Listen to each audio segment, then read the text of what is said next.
Hello artists, this video is going to build on the underpainting that you did with the liquid acrylics, and now you're going to be setting up your palette with these thicker bodied heavy duty acrylics, which are a bit more expensive and they give different coverage.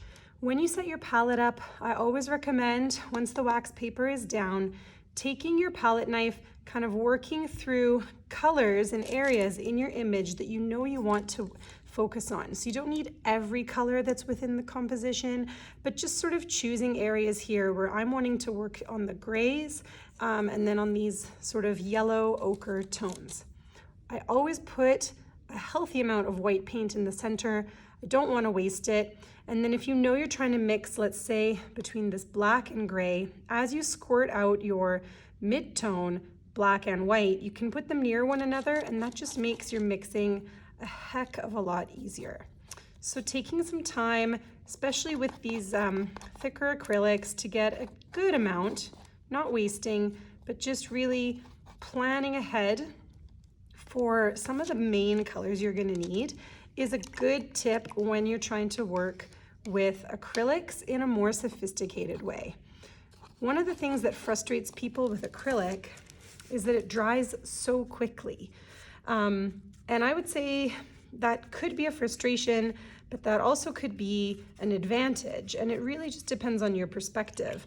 I really suggest students choose these advanced acrylics if you're a fan of brighter colors, thick textures, layering things, and having control.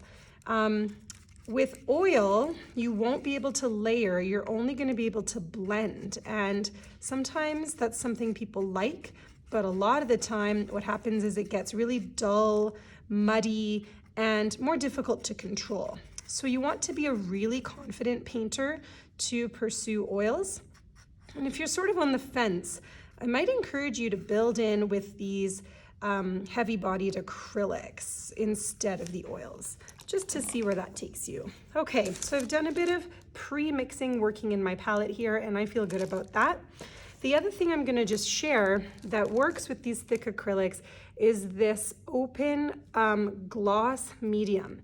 And it's called open because it allows longer drying time for your paint. And so what I'm gonna do is just add a few drops. Sorry, the nozzle is blocked here. You can just add a few drops of this open acrylic to your paints. So just right on top, or ideally right before you mix. And this is just gonna allow those to be more fluid and take longer to dry, which will allow them to blend like an oil paint, but with that flexibility. So it's gonna sort of loosen this up. You'll notice the change in texture. Again, if you add it, and it's just totally transparent. I know it may look slightly white here, but it is a transparent sort of a gloss. Okay, now I'm not gonna get into too much, but right away I can see from my underpainting, wasn't quite happy with my ratios or my proportions there in the base of my cup. So, because I think I had it on a bit of an angle as I was quickly doing my underpainting. And again, it's allowing me to come build these things back in. If I come to an edge that I know is like really precise, so for example, this straight edge here, just a reminder that you can use taping as one of your techniques. Okay. And that's gonna allow you to just get right over with a really clean, crisp edge. I'm gonna build that to a white. So painting right over the tape itself. Okay, and then bringing out some of these whites here in the cup. Okay, so that's already feels a little bit better.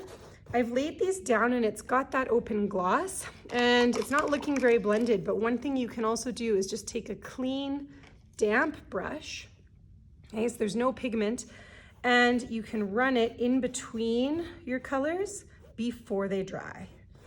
And so blending with that clean, damp brush, just rinse and blend out some more. Or the other approach is dry brushing. So that's where you take your brush, let's say I was going to build some texture into my background here, tap off any excess.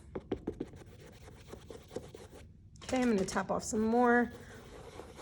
And that's just going to let me build in some really interesting, soft textural elements. And if that felt too strong, I'll come back with my white.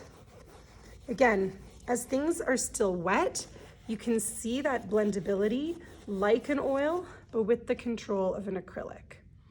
Okay, in this ice cream area, there's two last things. In this area here, I may want a bit more physical, actual texture for my ice cream. So something that you can do is you can get some of this grout, okay? It's just like what you'd find at the hardware store. You want to take it with your palette knife. So this one's a bit dry, so I'm going to replace this grout. But it's going to give a base wherever I'm seeing and wanting to add some of that physical texture. So we do have grout and wall spackle and even just really thick gel acrylic. So what I would do is, if that's an area where I'm really wanting that paint sort of texture, always use a palette knife to do this, any size. Lay it down and allow it to dry, and then the next day you can build your paint over top of it. I have seen people take some of the grout and mix it in with pigment. That is also an option, but even if you get it with one solid color, you're going to find that you need to come back in and add some of those highlights and shadows to it, right? So how do we get this grout spot looking more three-dimensional? It's really about taking those smaller brushes and starting to observe, right, all those lights and shadows that are happening. Final thing, speaking of my smaller brushes, right, I'm just wanting to come in with some of these yellows in the biscuit tones and pure white nearly to really emphasize those highlights and start to really get the detail happening there. So again, you can build up a lot of texture even just with your brush and in the way that you apply your acrylic. And so some of these thicker bodied acrylics, you know, they can sort of speak for themselves. As I just come along the edge of that wafer here, can kind of create more of a physical texture, which I really like. Or if I'm needing to blend it more smoothly, or again, start to emphasize some of those shadows in there, then I have an approach to do so. So just need a color in between, like that one. Okay, and so building up some of those colors, textures, and details. Final thing, as I come here to the lettering, which I'm not ready to do because I still have to sort of sort out the details of my container, tape this other side, and sort of fix this angle. What you're going to want to use is, again, your smallest brush in your set. That could be your smaller individual packs. And if this is not working, a really good tactic can sometimes be the back of the brush itself. So just the heel example. I don't know, I'll just do a few lines here. So you can use the heel of the brush. You can also grab a toothpick. And a toothpick is going to do a wonderful job. But my preference is always and forever having a nice damp brush, letting things flow. Sometimes it's tricky to get a good line if it's too thick. So again, I'd have you go back to this gloss paint. You'd be surprised how sophisticated some of your advanced acrylics can be as you're exploring a lot of texture as well as more highly pigmented colors. So just use them with good strategy and have fun.